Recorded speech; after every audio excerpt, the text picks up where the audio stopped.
Magandang araw na naman po mga kababayan na kapwa Pilipino. Dito sa Amerika at sa bayan nating mahal na Pilipinas and elsewhere in the world. Dahil marami tayong Pilipino sa iba't ibang panig ng daigdig. Welcome again to our vlog, Buhay Pinoy sa Amerika, dito sa ating Rodeo TV channel sa YouTube. Medyo ilang araw kaming nawala sa ere mga kababayan. I think about 2 weeks na. Pagpasensyahan nyo na kami, aking kasama dito na si Mr. Dan ninyo. Dahil maaga po yung mga Christmas parties dito sa Amerika. So, we had so many Christmas Christmas parties and parties gatherings. to attend to. Kaya Reunions. noon ay katatapos lang mga Christmas parties, which was Meron pa bukas dalawa. meron ka pa dalawa bukas. Okay. Meron Yeah, pang dalawa bukas. that will be welcoming the New Year maybe sa iyo. Both. Ako rin pala, meron din ako sa December 30 dahil ang New Year's party na yon, medyo napaaga ng 2 araw at gaganapin naman doon sa bahay ng isa kong kapatid sa Vacaville, California. Mga kababayan, at wala tayong pagkakataon nung naunang presentation natin na ipakilala ng haba-haba ang ating magiting na partner na si Mr. Dan Nino. Ngayon, let me use him to you all formally. Si Mr. Dan Nino ay matagal na po sa Amerika pero nag-aral dyan sa Centro Escolar University sa atin. At Ateneo de Manila, where he took political science, which is a pre-law course. Pero hindi niya tinuloy ang abogacía dahil merong tawag si Uncle Sam sa kanya. So, he migrated with his Plano. yeah, he migrated Don't with have his plans. family to America. At nandun na siya sa Los Angeles where he is based right now. Siya po ay isang popular na practicing journalist and columnist. Makikita nyo ang kanyang mga artikulo at mga columns sa mga iba't ibang Filipino-American newspapers sa California. At siya rin po ay board chairman ng Philippine Global Media Group, isang napakamalaking media organization na nakabase sa Los Angeles. At siya ang founder at principal ng Summit Tax and Business Counselors Group. Alam nyo, si Mr. Nino ay he is a man who wears many hats. He is a tax consultant. Before that, he was an executive of the Board of Equalization, a state agency here in California. Is that right? Board of Equalization? I was a tax collector. Yeah. And that's the state agency where you work. Board of Yes. Equalization, right? Yan For po 27 ay years. yan po ay katumbas ng ating BIR dyan sa Pilipinas. Yes. I'm sorry. Now, ako po naman ay ang inyong abang lingkod ay dating nagsusulat dyan sa atin sa Philippine Daily Inquirer and subsequently sa Philippine Star.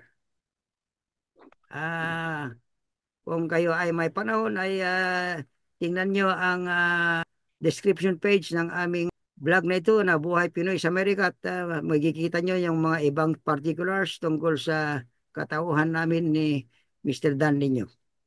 Alright po, kami po ay bumabalik as I said sa inyo na naman ngayon at but before that, babati muna kami na Dan ng Merry Christmas and Happy New Year. Mati ka Dan. Binabati ko po ang aking mga kababayan sa Pilipinas, sa Amerika at sa buong mundo dahil panahon ngayon ng Christmas. So have a wondrous Christmas cheer and a blessed and prosperous New Year in the years ahead, mga kababayan sa buong mundo. Okay, at baka kunting reminder lang po, kung maaari lang po ay kung hindi pa kayo nag-subscribe ay pindot subscription button at saka paki-share and like na rin po. Maraming salamat po. Ngayon ay ang isang topiko na pag-uusapan namin ni Dan na dalawang survey na naghanap dyan sa atin. One is the senatorial candidates survey.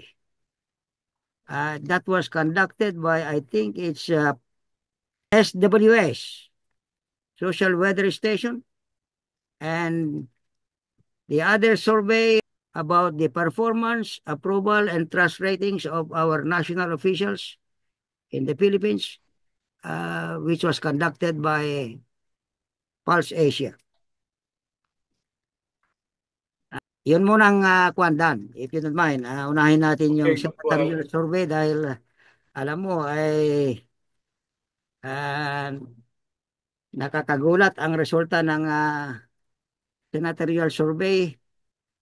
Ito pala ginawa ng SWS noong December 12 to December 18, 2024, and it has 2,097 respondents. Nangunguna po dito sa survey ay alam mo, puro may mga pangalan dan. Tatlo dito yata ang artista eh. At saka dalawa ang sikat na media man. Media man dati bago naging politiko. Pero right. yung isa hindi pa media, hindi pa politiko. And I'm referring to the Tolfo brothers. At pinapanunganahan, number one in this survey, garnering 45% is Mr. Erwin Tolfo, who used to be a newscaster sa mga iba't ibang TV station sa atin at 45%. Pangalawa po si Senator Bong Revilla at 33%. And occupying the third and fourth spot is Bongo at 32%, Pia Cayetano at 32%, and number 5 is former Senator and Senate President Tito Soto at 31%. Number 6 is ito yung kapatid ni Erwin Tolfo at saka si Senator Raffy Tolfo, si Ben Tolfo at 30%. And he's running independent dan. Oh my God. Lacson, former Senator Ping Lacson, 27%. Former Senator also Manny Pacquiao at 26%. Nagtay sila ni Willie Rebillame at 26% for number 8 and number 9 position. And then former Mayor Abby Binay of Makati, 25% for the 10th spot. And then Senator Lito Lapid at 23% for the 11th spot. And ito yung anak ni Senator Cynthia Villar at former Senate President Manny Villar, si Camille Villar at 21%. Nagtay sila ni na Senator Bato de la Rosa and Senator Amy Marcos at 21% for the number 12 to number 14 spots. Ayan ang nasa top 12 as of December 12 to 18 survey. Pero immediately dumidikit ay si former Senator Kiko Pangilinan at 20% and former DILG Secretary Benhur Abalos at 17%. And former Senator Bam Aquino ng Liberal Party at 17%. Gringo Nasan at 15%. Former incumbent Senator Tolentino at 14%. And Mr. Philip Salvador at 10% for the number 19 spot. And Chubby Chingson, former Governor of Ilocos. Medyo umahabol at number 20 position. And then Busita at number 21 and Congressman Marcoleta at number 2 spot. Anong masasabi mo dito sa array of senatorial wannabes? Pare ko, looks like malaki na ang lamang ng Tulfo Brothers. Okay. Okay. I okay. And If you want to, Senator Revilla, number 2. yeah. If you want my honest opinion, Yes. Teddy, I'm not impressed really with those candidates Yes. because what I miss are those who were highly educated and highly productive senators in yesteryears. For instance, Senators Ambrosio Padilla, Soc Yeah. Rodrigo, Tama ka.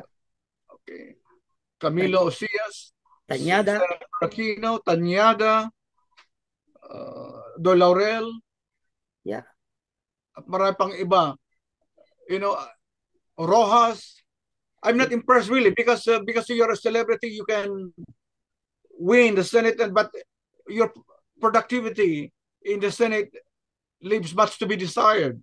Yes. Kasi nakikita ko yung mga artista dyan, text hindi nakikinig sa deliberation. So I'm not impressed because they're a celebrity, that's why they won. At pati yung mga involved sa PDAC noon, bumalik. So how can you vote for these guys? Kasi parang our candidates now are not really qualified. I miss those when I was still a student. I always attended Senate and congressional hearings while I was still college students, and I was so impressed with the debates. But now, I'm not so impressed, really, to tell you the truth. Parehas tayo. Tapos nung araw dahil nakikinig tayo ng debate ng mga magagaling ng mga senador. Oh, joke no. But now, wala akong gana makinig dahil I'm not really impressed or pati si Pacquiao, he's good as a boxer, but nung merong deliberation, merong nagbubulong sa kanya kung anong sasabihin niya. Pwede bang ganun?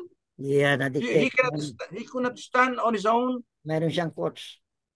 Meron siyang coach? Yeah. Dahil artista ka, celebrity, pwede ka nang tumakbo.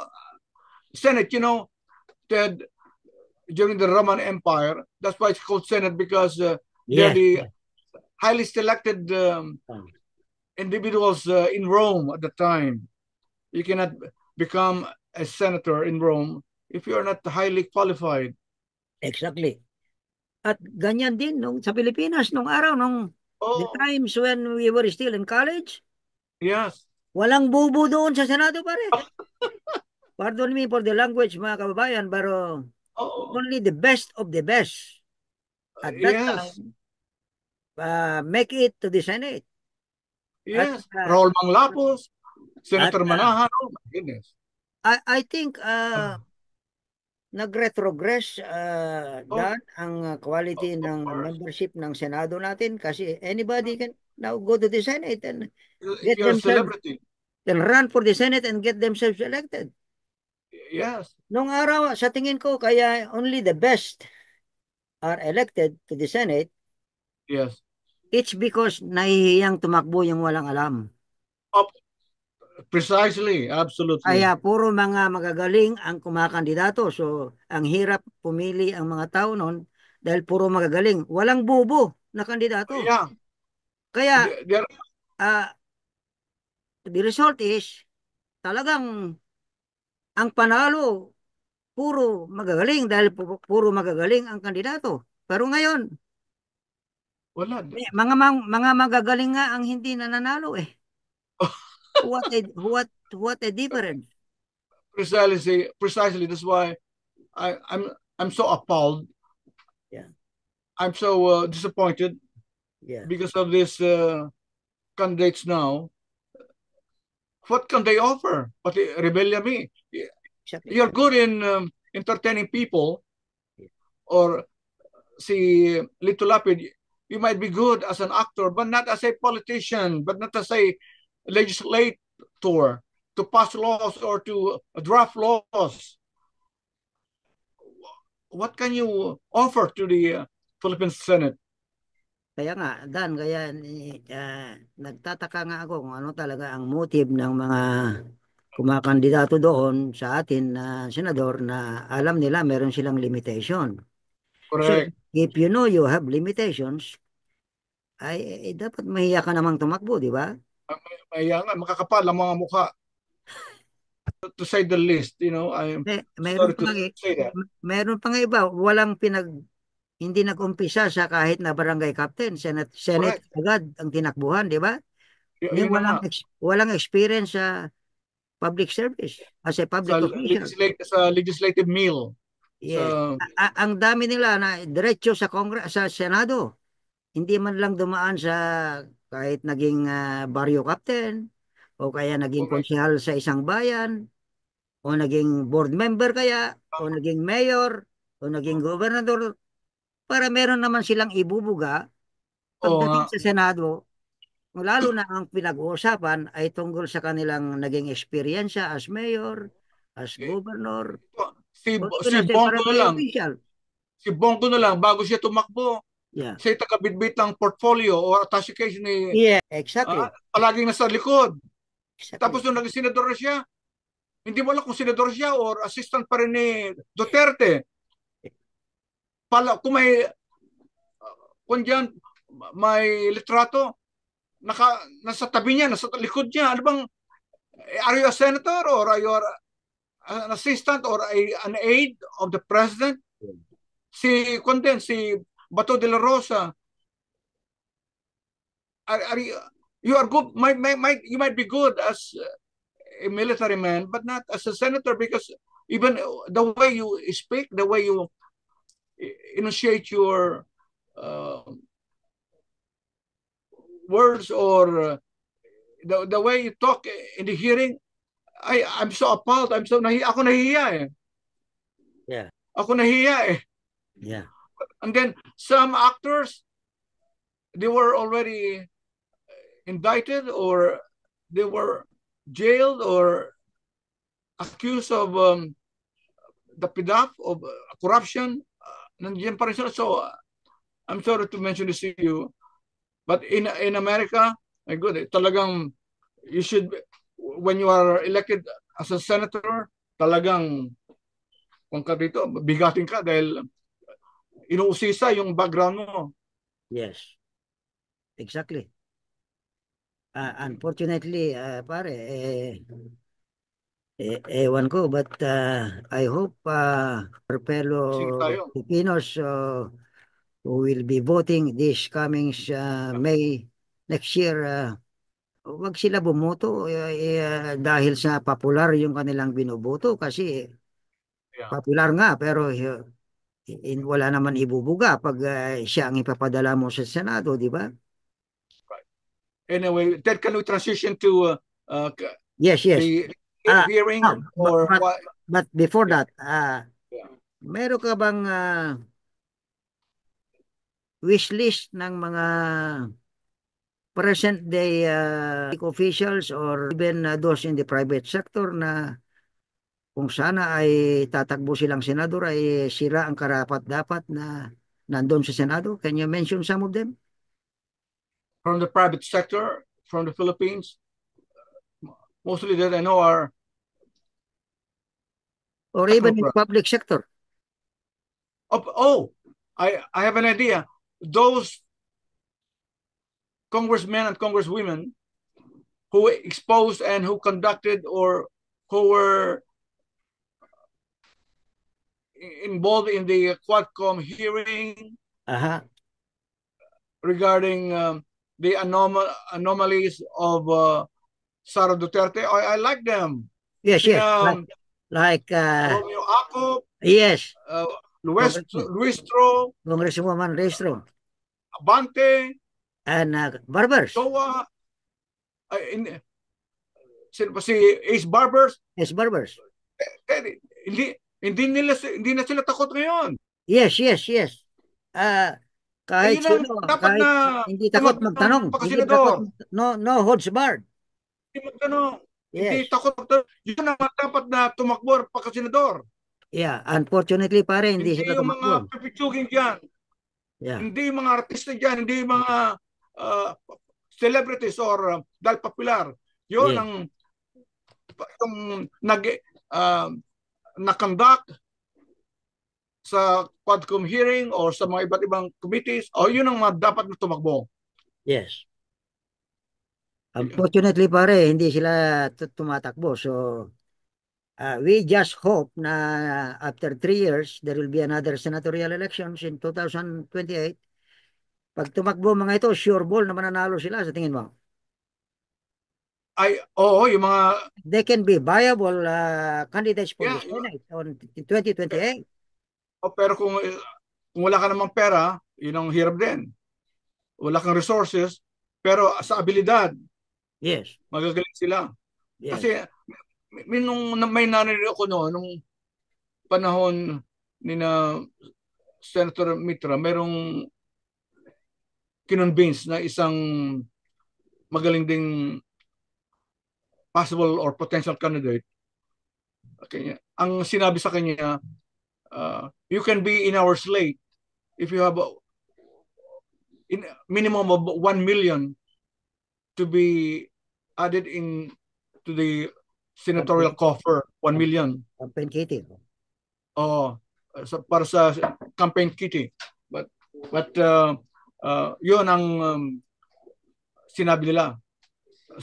But siyempre, dahil yung magaling na yun, wala siyang 1 million to be contributed to the senatorial campaign. So hindi siya tumakbo, matras siya dahil 1 million kaagad ang hinihingi sa kanya. Nakalimutan ko yung pangalan. Was she in the private sector or public sector? Public sector. But Yeah. I forgot the name. I can recall it later. Ay, alam mo pare, ang isa pang nasasayangan din sana ako na masama sa top 12 si Dr. Willie Ong. Sana nga, pwede. Kasi he has a very sound advocacy about the health of the Filipino people. Yun ang maganda sana dahil galing sa Singapore. Yes. At saka alam niya rin yung mga wellness and healthcare dito sa Amerika. Pero gusto niyang idalhin sa Pilipinas. Yun ang kanyang advocacy, pero may sakit siya or hindi siya you know what? Dito pala sa survey, nakita ko, he's ranked number 18. He had 14%. He got pero ang problema, 14% of the survey. Can he undergo the campaign? Can he undergo the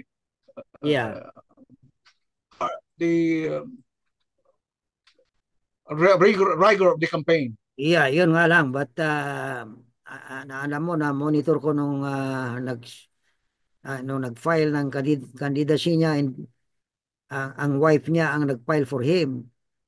At it looks like my understanding is that if he can yet go to the campaign trail himself, yung asawa magkakampanya sa kanya. You know, correct. But I believe, as per what I learned also, medyo he is improving. His health condition is improving. Thanks God that sana he is one fellow na kailangan ng bayan natin. Correct. I agree with that, Ted. But kumisan narinig na papanood ko siya, kumisan up and down eh. Yeah. Kumisan medyo magaling siya, kumisan medyo nagde-deteriorate, kumisan magaling siya. Yeah. Na naman, pero Let us let us include him in our prayers.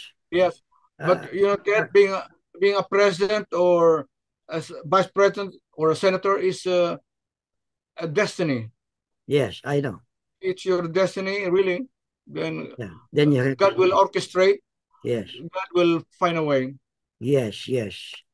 Like if he gets out from hospital bed and Right. get a clean bill of health and he becomes strong, he may Yes. yet be able to make it to the Campen Trail, pare. Let's hope and let's pray for his Correct. recovery.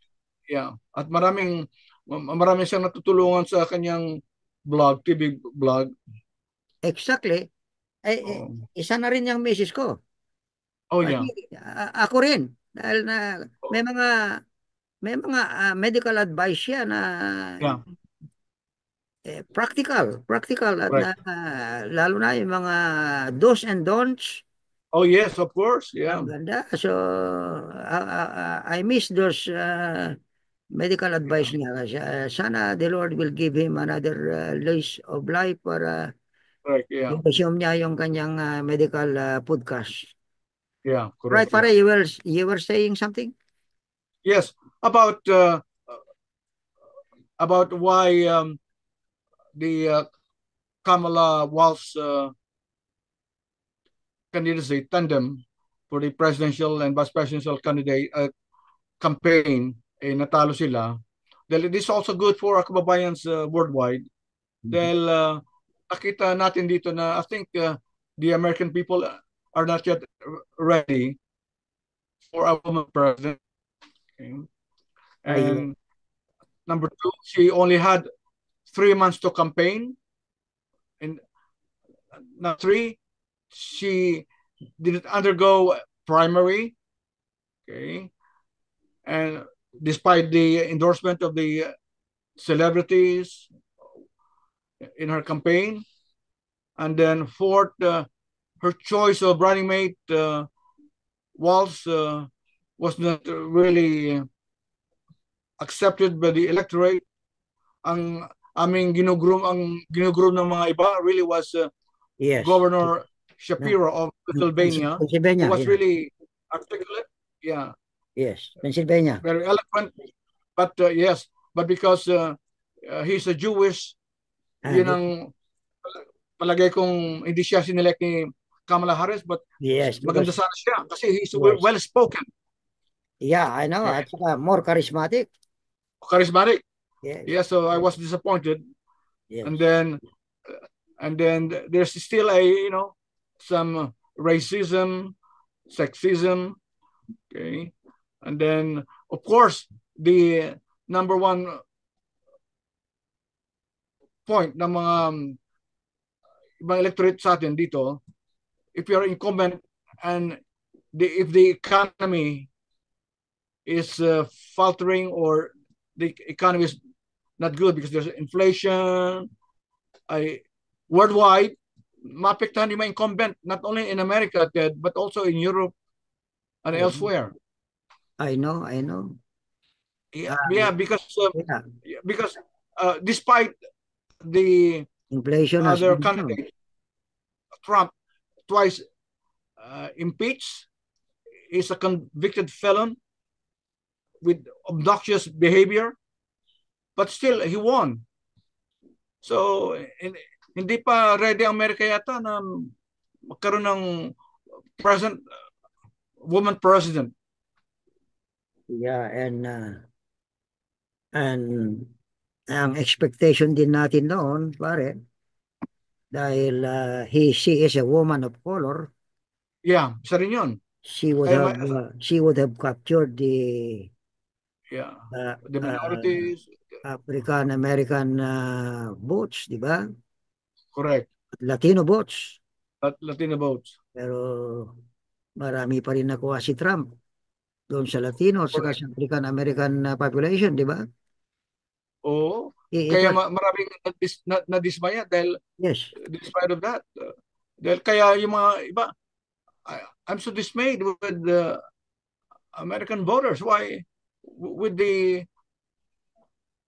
behavior of the other candidate, ba't pa siya nanalo? Kaya hindi pa hindi pa kaya ready ang American public or electorate to elect a woman president? Kaya yun ang pinagtataka ng iba nating mga kasamahan dito. Bakit siya pa? Iba na sana siguro si Nikki Haley, si Yeah. yung But may iba pang kandidato, si DeSantis, or wag lang yes, si Trump. I'm sorry to say that. yes. But pero another reality din pare nangyari ay inflation has gone down, right? Oh, yes. But unfortunately, hindi naman bumaba ang presyo ng mga groceries, di ba? Oh, I think that's one thing also that ran against uh, Biden. Kamala's Oh, yeah. About Biden, Kamala. Yes, correct. kaya Correct. America is not really ready to elect a woman president, pare. That's correct, Ted. Tama yung sinabi mo. Yeah, And, hindi pa yata. it is the second time. It is the Yeah, second time. Second time dahil yeah. Si Hillary Clinton Hillary noon. Clinton, yeah. Is But that also? yeah, but when it comes to economy, but I mean, despite the economy here in America, we are still resilient, compared to other countries. I know. I see. We're still surviving. Yeah, and yung economic issue naman ay dahil sa pandemic, di ba? Pandemic, Yeah. yeah, But maraming but factors. still, America ang number one na nag-recover from the pandemic.